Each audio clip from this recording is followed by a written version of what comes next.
Hey guys, so I wanted to make a quick video explaining one little travel hack that has saved me probably $1,000 this year alone in like baggage fees.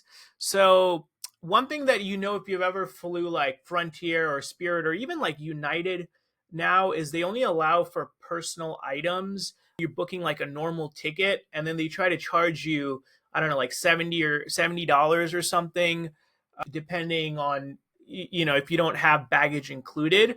So I wanted to make a quick video showing you how to get around that. So I travel a lot and I usually fly on Frontier or United or Spirit. The thing is, it's like the luggage thing is super annoying.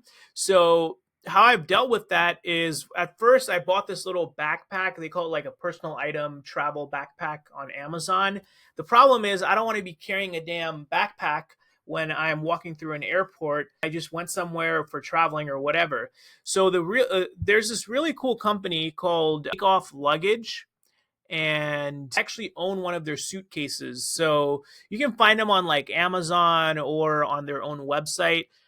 So I actually own one of these, and okay, let me see if this thing's gonna load.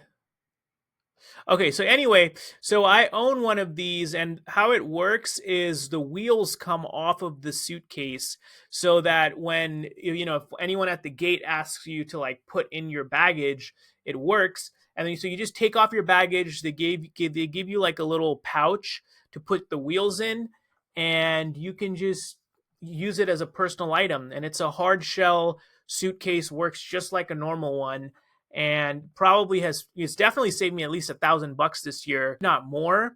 And I think for $100, you can't beat this. That way you still don't have to carry your own luggage throughout the airport or like with a backpack or something. So yeah, I really love this product. I think it's phenomenal, and definitely probably going to buy a couple more of these because my family has asked for that for these suitcases. So yeah, it's perfect. It actually fits a decent amount of stuff. It's not going to fit like if you're a heavy packer, it probably won't help you much. But for quick trips, and I've gone on like 5-6 day trips. It's all about knowing how to pack, and if you're using things like vacuum sealed bags when you're packing, it's really helpful. So yeah, I hope this helps, and traveling does not have to be expensive.